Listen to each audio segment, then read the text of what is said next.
Olá, boa tarde. Como eu havia dito para vocês, nós vamos hoje começar as nossas aulas específicas e hoje a gente vai começar com voleibol, como eu falei para vocês. Lembrando que a aula vai ser dada, ou seja, vocês vão receber esse link desse vídeo e também vão ter que fazer um exercício que vai estar postado lá para vocês fazerem logo depois que vocês tiverem visto essa aula.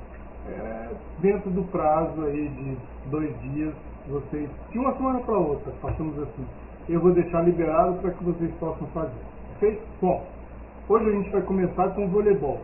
Para começar com o voleibol, para que a gente tenha tranquilidade, eu vou desligar a minha imagem aqui, vou deixar só o meu áudio, e aí nós vamos começar falando sobre o contexto do voleibol hoje. Afinal de contas, se você for observar, o voleibol é um esporte de grande dificuldade de prática. Não é fácil praticar o voleibol, apesar de algumas pessoas acharem que é fácil. Não é fácil a prática do vôlei, principalmente porque você não domina a bola, você não mantém a bola dominada. Você tem a bola no ar constantemente e é por isso que é uma dificuldade enorme em relação a outros esportes. Bom, de toda sorte, vamos entender o seguinte: o voleibol tem regras bastante específicas e o conjunto de regras internacionais do voleibol, ou seja, para o mundo todo, é delimitado pela Federação Internacional de Voleibol, perfeito? E consta do seguinte contexto: primeiro, quem foi que inventou o voleibol? E aí a gente tem o William G. Morgan, né? William Morgan, em 1895, ele era diretor da Associação Cristã de Moços na cidade de Holyoke, em Massachusetts, e o objetivo principal dele é fazer com que a bola toque o solo adversário, ou seja, a quadra adversária. Na verdade, o que interessa é que ele, no início, ele foi criado mais para idosos, porque ele era disputado com uma bola de basquete. Na verdade, não era a bola de basquete, era só a câmara de ar da bola de basquete, para que ficasse leve e os idosos pudessem praticar. Isso, a gente tem o seguinte: no Brasil, em 1954, é fundada a primeira Confederação Brasileira de Vôlei. Então a gente tem a Confederação desde 1954. Em 1964, o voleibol foi inserido nos Jogos Olímpicos. Os Jogos Olímpicos que aconteceram em Tóquio no ano de 1964. Então ele passa a ser esporte olímpico em 1964. Bom, o que consta do voleibol? Primeiro, veja que aqui existe um erro. Essa imagem aqui está colocando a altura da rede masculina como sendo 2,42 m. Não é. É 2,43 m que a rede masculina deve estar. O feminino está certo, ou seja, 2,24 m. E ele é uma quadra que tem 18 por 9, ou seja, 18 de comprimento por 9 de largura, sendo dividida no meio em 2 áreas. Portanto, cada time joga em uma das áreas. Então, cada time joga numa área de 9 por 9, ou seja, ele deve defender essa área de 9 por 9 da bola e tentar fazer com que a bola toque no outro lado, ou seja, do time contrário, também uma outra área de 9 por 9. Perfeito? Seria então isso. Em áreas internacionais, em disputas internacionais, a gente tem uma série de definições a mais, além do que vocês estão vendo aqui. Aqui vocês estão vendo que tem uma área livre, que é a área de saque. Vocês estão vendo uma área de 3 metros, que é chamada de área de ataque, ou zona de ataque. A outra zona, que é a zona de defesa, que é uma zona de 6 metros, e que isso delimita bem a nossa quadra. No entanto, quando a gente vai para a área internacional, ou seja, um jogo internacional, exige muito mais. Exige, primeiro, que tenha mesa de apontadores a uma certa distância, tem uma zona de substituição aqui, tem uma zona de área do líbero ser substituído, e aí a gente vai falar sobre isso em outro momento, quando eu estiver falando sobre as posições de jogos, mas nesse momento não. A zona livre, no caso de jogos internacionais, é muito maior, ou seja, o espaço em volta da quadra é muito maior, e lembrando que a mesa de apontadores é sempre inverso, ou seja, de frente para o primeiro árbitro, que é quem comanda a partida. Então vocês vejam, aqui tem o primeiro árbitro, aqui o segundo árbitro, os apontadores, e aqui, nas laterais aqui, a gente tem os árbitros de linha, ou juízes de linha, como alguns costumam chamar. Hoje tem uma certa dificuldade com juízes de linha por conta da pandemia, então houve uma mudança. No caso da Olimpíada não, mas no caso de outros jogos internacionais, eles têm suprimido esses juízes de linha e colocado somente o que eles chamam de desafio, né, o challenger. E aí a gente tem, no caso dos jogos internacionais, obrigatoriedade de ter esse. Lembrando que, se você estiver em um jogo internacional olímpico, ainda mantém assim. Os jogos internacionais sem serem olímpicos não estão mais assim. Eles não têm os árbitros de linha, os juízes de linha que são isso aqui. Eles mantêm o primeiro árbitro, segundo árbitro, apontador e assistente de apontador, e ainda tem, no caso aqui, boleiros e enxugadores, que são obrigatórios, no caso, os enxugadores aqui, aqui e aqui, nesses 3 níveis aqui. Para vocês terem uma base, um jogo internacional, então, junta muita gente. Em época de pandemia, tem diminuído esse contingente, essa quantidade de pessoas. Bom, o que seria o voleibol em si? O voleibol em si seria que você fizesse com que a bola passe entre as duas áreas de antena. A antena, portanto, delimita a área de passagem, ou chamado espaço de cruzamento. Se ele tem um espaço de cruzamento e a antena indica uma projeção disso infinita, portanto, se a bola passar, tocar na antena ou na projeção da antena, ela é considerada fora. Qualquer local que ela passar que seja fora desse espaço de cruzamento, ela é considerada fora. Perfeito? Então lembre-se, há que passar dentro do espaço de cruzamento totalmente sem tocar a antena ou a sua linha de projeção. Esse é o espaço de atividade da bola. Perfeito? Como eu disse a vocês, a antena tem 80 centímetros acima do nível da rede. A rede, no caso do masculino, é 2,43 metros. No caso do feminino adulto, vejam, estou falando dos dois adultos, o feminino adulto é 2,24 metros. A rede tem 1 metro.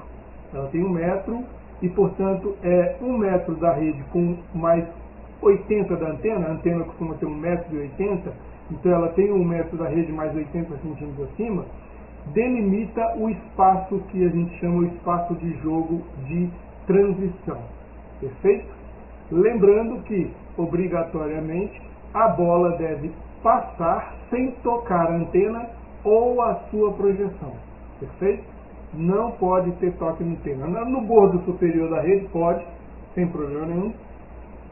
A bola pode tocar, o jogador não, mas a bola pode tocar e ela deve passar para o outro lado. Bom, se a gente for pensar no contexto feminino, claro que tem categorias anteriores. A altura da rede só passa a ser 2,24 quando chega no nível infanto-juvenil. No caso do nível infanto-juvenil, aí você tem a antena da rede. Desculpa, só um minutinho. E aí a gente tem, então, a antena, no caso, a altura da rede, em torno de 2,10 metros, quando é feminino até 12 anos. 2,15 metros, no caso de 12 a 13 anos. No caso de 14 anos até 14 anos, 2,20, perfeito?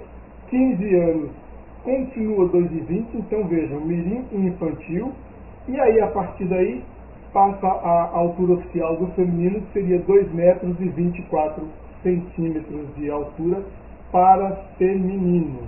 No caso do masculino, a gente tem o iniciante com 2,20 até 12 anos, o pré-mirim seria 2,25 metros, o mirim 2,30, o infantil 2,35 e a partir daí também, ou seja, o infanto juvenil, passa a jogar já com a atividade dele com altura oficial de 2,43 metros.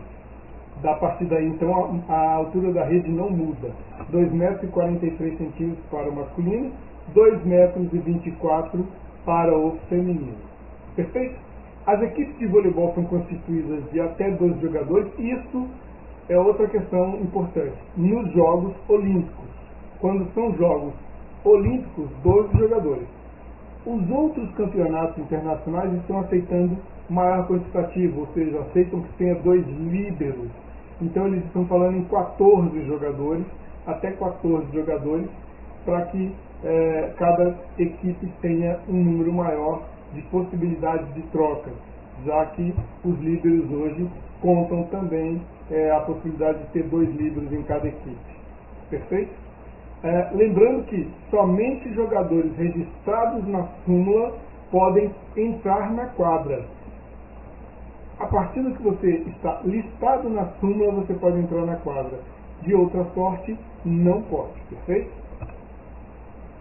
A questão de uniforme, eles são bem rígidos, né? Ou seja, exigem que todos os jogadores estejam da mesma forma, do meião à camisa. Então, meião, camisa, short, e no caso, até mesmo o que eles chamam de braço, que é um protetor de braço.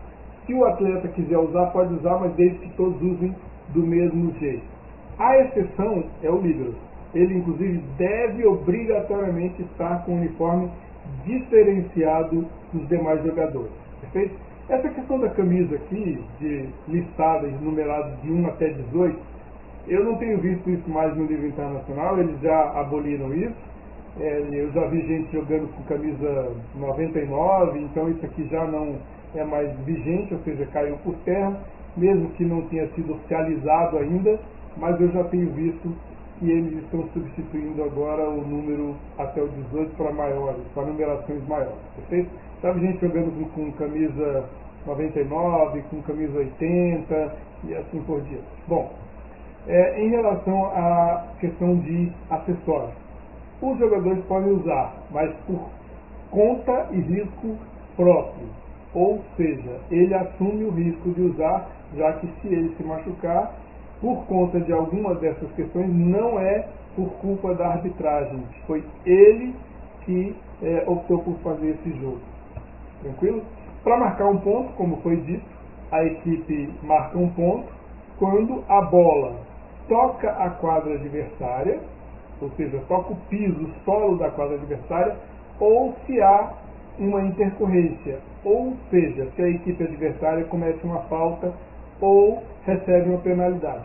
No caso aí da bola não retornar à quadra adversária, também é colocado um ponto, ou seja, se a bola bate na equipe adversária e não retorna à quadra, então a equipe ganha um ponto.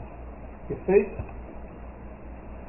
Uma equipe comete uma falta quando ela viola as regras, óbvio, sem dúvida nenhuma, isso é fato e é fácil de observar. E se houver, no caso das equipes, quando elas cometem falta, elas são penalizadas. Aí tem um ponto importante. Se uma falta é cometida ou 2 faltas cometidas sucessivamente, a primeira conta. Então, por exemplo, digamos que as 2 equipes cometam rede no momento da jogada. A equipe que cometeu rede primeiro, essa perde o ponto, a outra ganha o ponto, mesmo que as 2 tenham cometido. Se esse erro foi simultâneo, ou seja, se há o erro simultâneo, as 2 equipes cometem erro ao mesmo tempo, por exemplo, as 2 cometem a rede, e se isso for ao mesmo tempo, o rally é repetido e não há pontuação. Perfeito? O árbitro marca o que a gente chama de volta à bola. Inclusive, rally, o que é rally? É uma sequência de ações de quando o atleta dá o saque, quando ele inicia o saque, então ele iniciou um rally. O rally é completado, ou seja, ele termina quando resulta em um ponto. Ou a equipe conseguiu fazer com que a bola tocasse a quadra adversária, ou a equipe adversária teve um erro. E se ela teve um erro, ela é punida e a equipe perde um ponto, ou seja, a outra ganha um ponto, na verdade. Os jogos internacionais são sempre em 5 sets, ou seja, melhor de 5 sets, 3 sets vencedores. Se você vencer 3 sets seguidos, você faz um 3 sets a 0 e os dois zeros contam como sets também, portanto seriam 5 sets, perfeito? No caso dentro do set, cada set vence quem chegar a 25 pontos primeiro, desde que tenha 2 pontos de diferença do outro. Então, se você tem 25, 23, tem 2 pontos de diferença, portanto você venceu o set. Se você chegou 24 a 24, não tem essa diferença de 2 pontos, portanto você tem que fazer continuação do jogo até que uma equipe tenha 2 pontos de diferença. Então a equipe que fizer, por exemplo, no caso de 24, 24, 26, 24 e assim por diante, ela tem que vencer para o set com 2 pontos de diferença. E aí um ponto importante, né, no caso, a partida é vencida pela equipe que vencer 3 sets, sendo eles sequenciados ou não, ou alternados. E aí, se houver um empate de 2 sets a 2 sets, é disputado um quinto set, sendo que esse quinto set é em número menor, ele vai até 15 pontos, mas também mantém a mesma regra de ter a diferença de 2 pontos. No caso aí, o que a gente chama de WO, né, aquele famoso WO, se a equipe recusar-se a jogar, ela é declarada ausente e aí é dada pontuação máxima para a equipe que está presente. Perfeito? A equipe em jogo, no jogo, deve ter sempre 6 jogadores. Não pode ter menos do que 6 jogadores na quadra. Perfeito? A formação inicial exige, é colocada no princípio do set, no início do set é entregue ao segundo árbitro, que é quem controla isso. O segundo árbitro observa, e essa posição que os jogadores estão colocados no início, ela não pode ser alterada, ela deve seguir do início ao fim do jogo, perdão, do início ao fim do set, sem que haja alteração no rodízio. Vejam que cada jogo, uma das posições tem um número, perfeito? Esse número é da seguinte forma: isso aqui seria a direita aqui embaixo, ó, em vermelho, a posição 1, que é quem está sacando, perfeito? A posição 1 é o número 1, na posição 1 é quem está sacando. Lembrando que os números são em ordem decrescente aqui, ó. Vejam, em ordem crescente, invertido. Então, 1 sai para o 2, 2 para o 3, 3 para o 4, 4 para o 5, 5 para o 6, em anti-horário. No entanto, quando eles rodam, ou seja, quando a equipe faz um ponto e a equipe adversária é quem sacou, ela é obrigada a fazer um rodízio. O rodízio seria: quem está na posição 2 deve ir sacar, portanto ele sai da rede e vai para a posição de saque, que seria a posição 1. Portanto, o rodízio é inverso no sentido a posição de colocação dos jogadores. Então, o rodízio segue no sentido horário e as posições no sentido anti-horário. Mas a gente vai falar sobre isso com mais calma em outro momento, quando eu falar sobre tipos de formação e posições, perfeito? Bom, uma falta, são aquelas possíveis faltas que eu disse a vocês, que causam consequências, pode ser punida com um ponto para o adversário.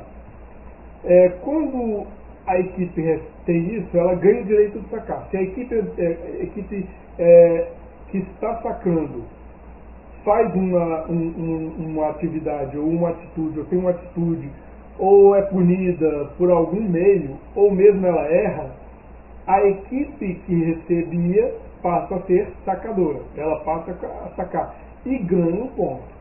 Se ela saca e ela consegue, ela logra o êxito em fazer os seus pontos, então, a partir daí, ela continua sacando, perfeito?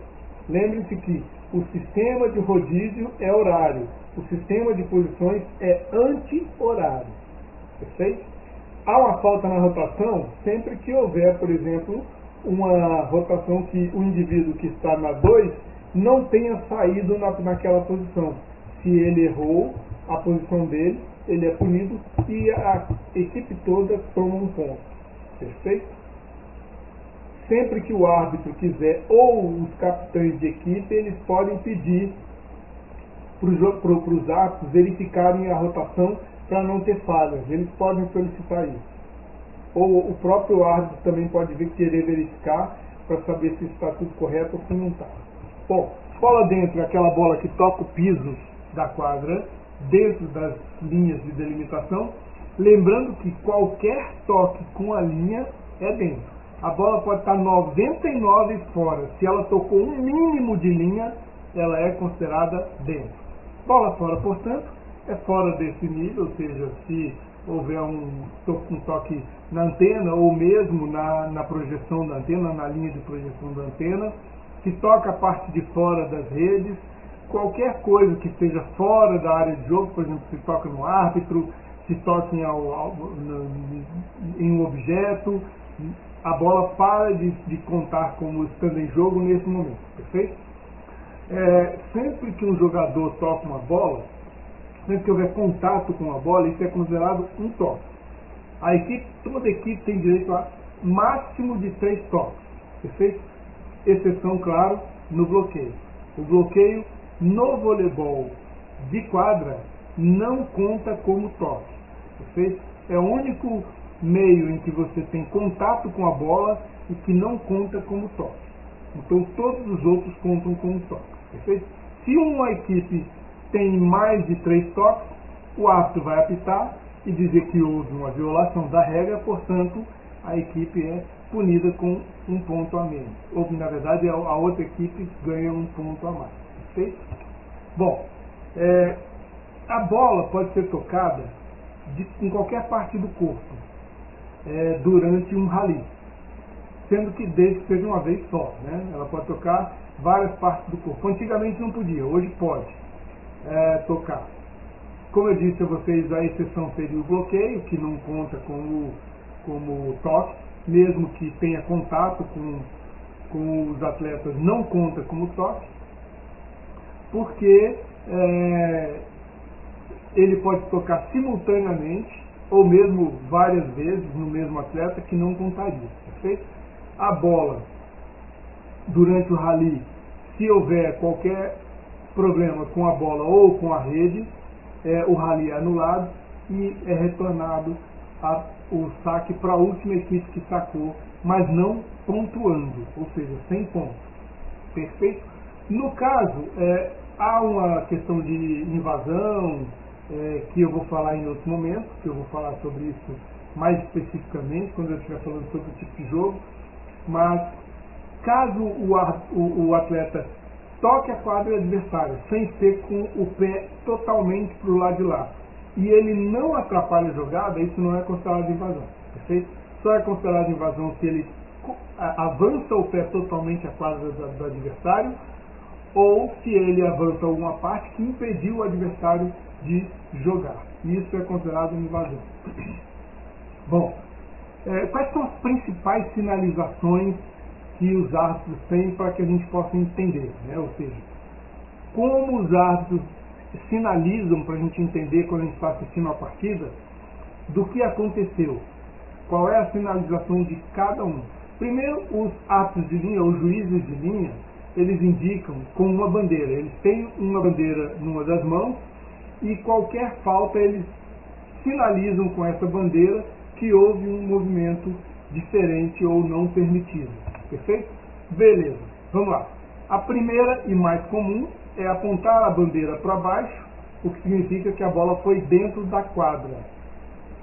Portanto, a equipe que logrou êxito ganha o direito de sacar e a pontuação, né? Perfeito. Bola dentro.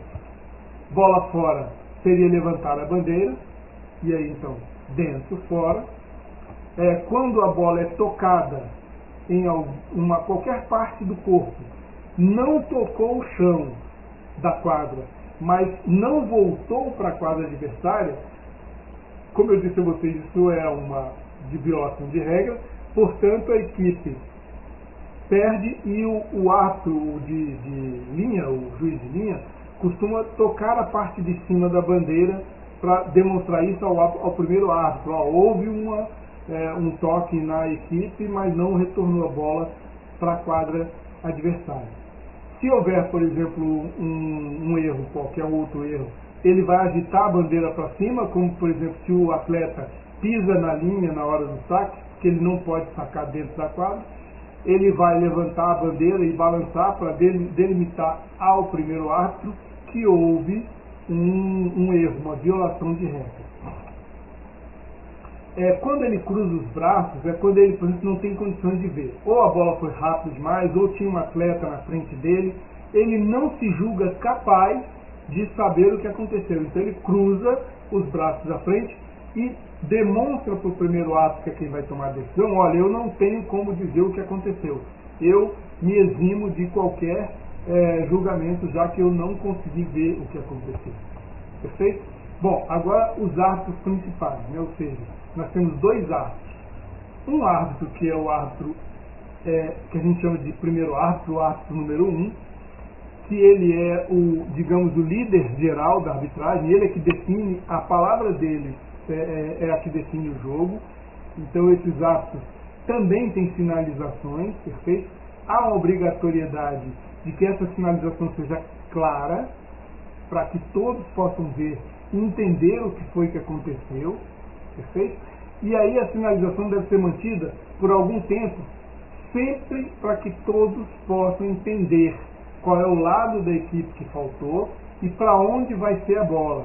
Então ele delimita isso e logo depois ele diz qual foi a punição, ou seja, o que foi erro, ou o que aconteceu. Por exemplo, ele tem que autorizar o saque. Se o atleta saca sem autorização dele, primeiro, dependendo de como o árbitro veja, se foi com uma intenção de lesar a outra equipe, ele pode punir o atleta, ou ele pode simplesmente dizer: olha, volta a bola porque você não aguardou a minha autorização para o saque. Então ele apita, e esse apito deve ser bem claro, e demonstra com a mão, dizendo o direcionamento que é a bola. Então se a equipe que está sacando está à direita dele, com a mão direita ele demonstra que o atleta deve sacar.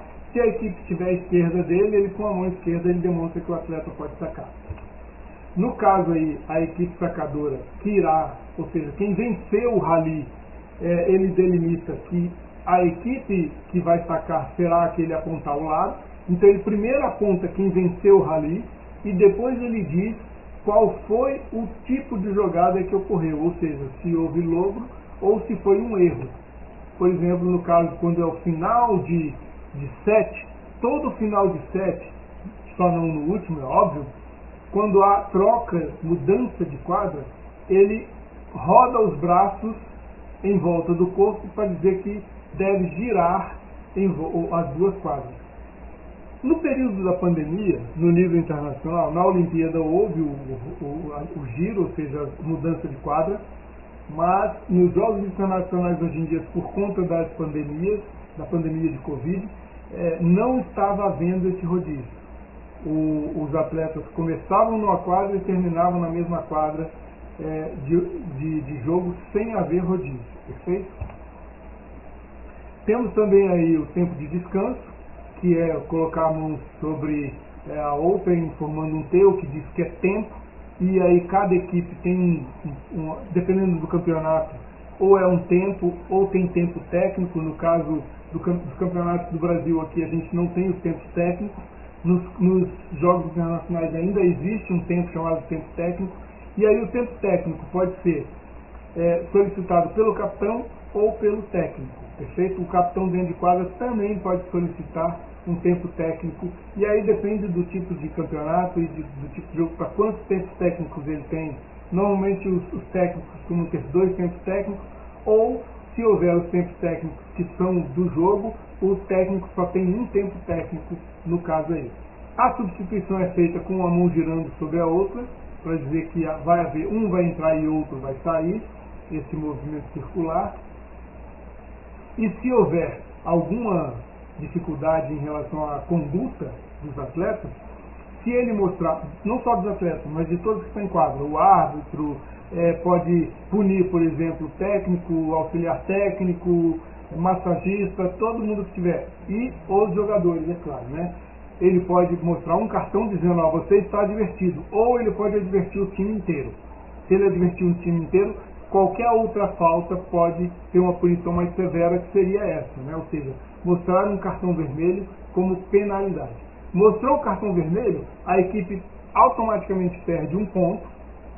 Então, se ela está sacando, o saque passa para o outro lado e ela perde um ponto. E se a outra equipe estava sacando, ela não tem como reverter o saque, ou seja, vai continuar do lado de lá, mas ela ainda perde um ponto. Então, o cartão vermelho é uma penalidade. O amarelo ainda não, mas o cartão vermelho tem penalidade. No caso de mostrar os dois cartões juntos, o atleta é expulso do set. Ou seja, ele sai daquele set. Se houver os dois cartões separados, o amarelo e o vermelho, o atleta é desqualificado da partida. Portanto, ele deixa a partida. Ele tem que ser substituído. Perfeito?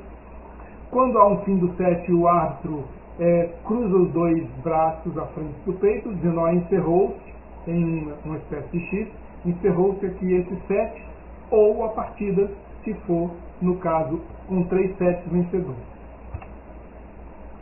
Quando uma bola é arremessada e num saque, obrigatoriamente a bola deve estar no ar. Ela não pode ter nenhum contato com o atleta que está sacando. Então ela deve estar no ar. Se ele não fizer, se ele não soltar a bola e ele tocar a bola no saque, isso é considerado uma violação de regra. Portanto, um braço estendido com a palma da mão voltada para cima, é dito que ele não soltou a bola, ou seja, ele não arremessou na execução do saque. Perfeito? Quando o atleta demora muito tempo para sacar, 8 segundos, no caso, o árbitro mostra que os 8 dedos separados, dizendo, ó, mais do que 8 segundos para sacar. Portanto, o atleta tem até 8 segundos para fazer o saque. Se passar de 8 segundos, ele é punido com a perda do saque. Perfeito? Se houver também, no caso, atletas à frente da bola, com braços elevados, e aí, ou mesmo em conjunto, muitas equipes fazem isso. Quando o atleta vai sacar, eles se juntam para dificultar o adversário de ver.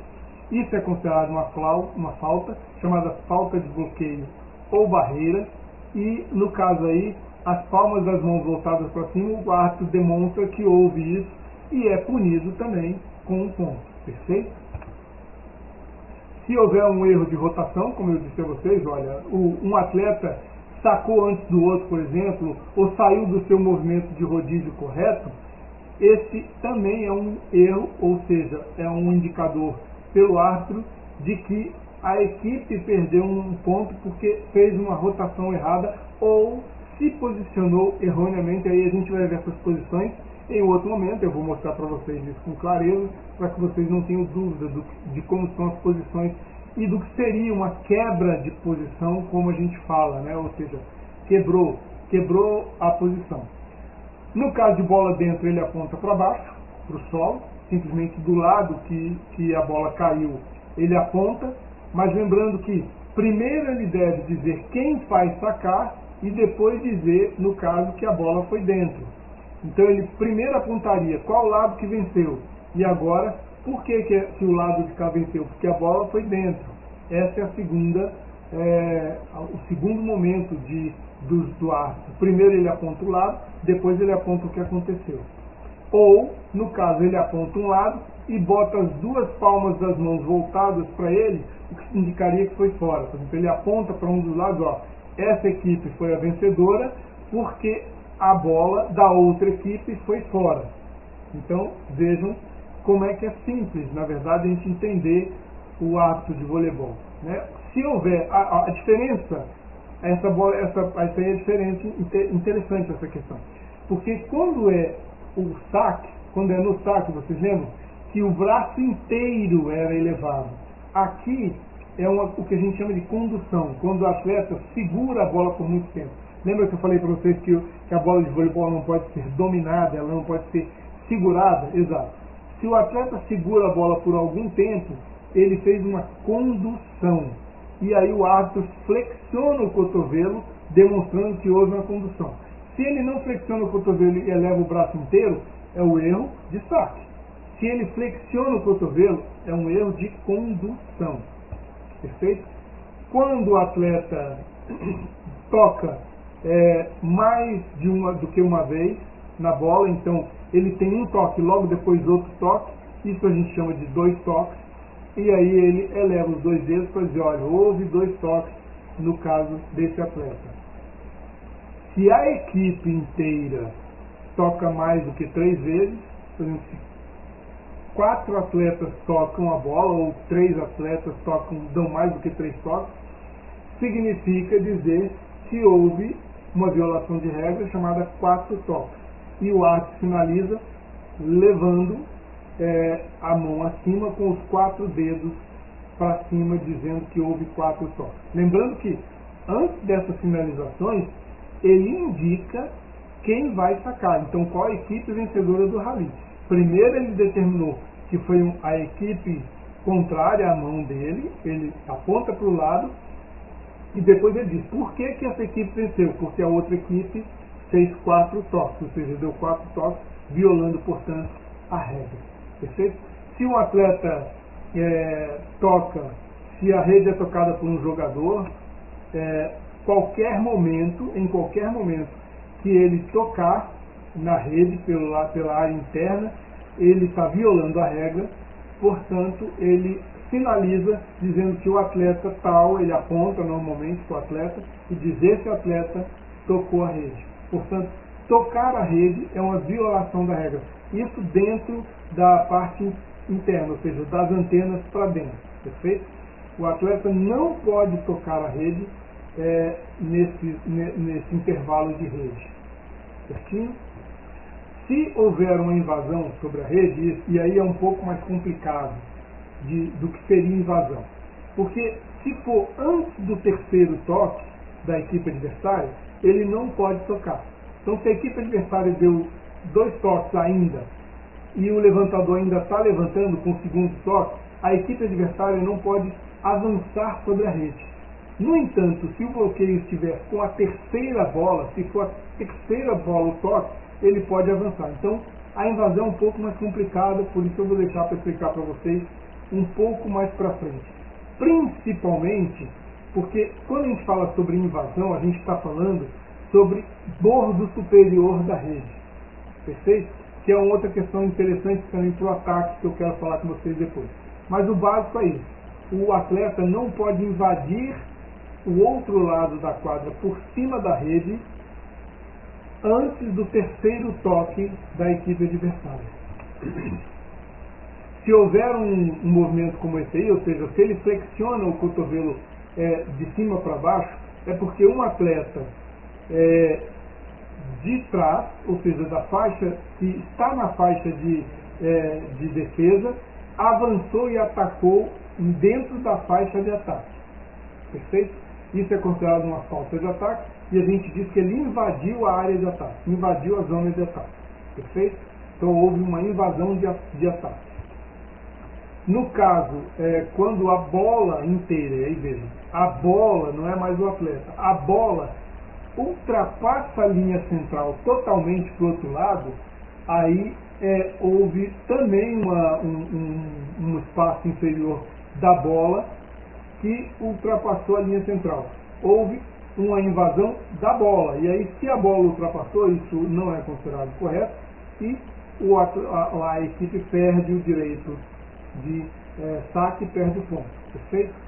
No caso, se o árbitro tem dúvidas ou se houve uma falta dupla de ambos os lados, no caso, se isso aconteceu, ou o árbitro não tem certeza do que aconteceu, se ele não conseguiu ver, ele eleva os 2 polegares, isso a gente chama voltou a bola.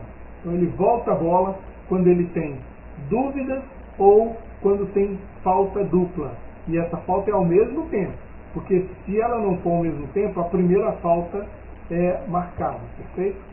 Quando a bola toca fora, a bola toca num atleta e vai para fora, ele também diz como bandeira, lá o arco de linha, ele passa a mão na parte de cima da bandeira. No caso do primeiro arco e do segundo arco, eles passam uma mão sobre a ponta da outra, dizendo que houve um desvio da bola. Perfeito? Quando tem uma penalidade, uma advertência, um cartão vermelho, é sempre o árbitro que delimita isso, o primeiro árbitro, que faz essa punição, perfeito? Lembrando que ele tem aqueles cartões, o amarelo, o vermelho, os dois na mesma mão, os dois em mãos cruzadas, perfeito? Isso por retardamento. Se ele perceber que, por exemplo, tem algumas equipes, alguns jogadores, que às vezes fazem o seguinte, eles querem retardar o jogo e às vezes desamarram o tênis, e se o árbitro perceber que isso não é natural, ou seja, que ele fez isso de propósito, ele pode advertir com uma penalidade esse atleta, para dizer que ele, na próxima você já sabe que vai ter problema, né? Bom, voltando aqui então à nossa questão, como eu disse a vocês, nós tivemos uma aula a respeito disso, do voleibol, das regras básicas. Primeiro a gente falou do que seria principal, e é claro que a gente colocou também os movimentos, ou pelo menos as finalizações dos arcos, perfeito? Lembrando que vocês ainda hoje devem fazer o exercício que eu vou colocar lá, façam esse exercício, porque quando vocês fazem exercício, assistir a aula, vocês não têm a presença, vocês só têm a presença garantida por terem feito o exercício, tranquilo? Então, vocês estão assistindo a aula para dar condições a vocês de fazerem o exercício que já está lá aguardando vocês fazerem. Eu agradeço e espero vê-los na próxima aula. Muito obrigado, até logo, até a próxima.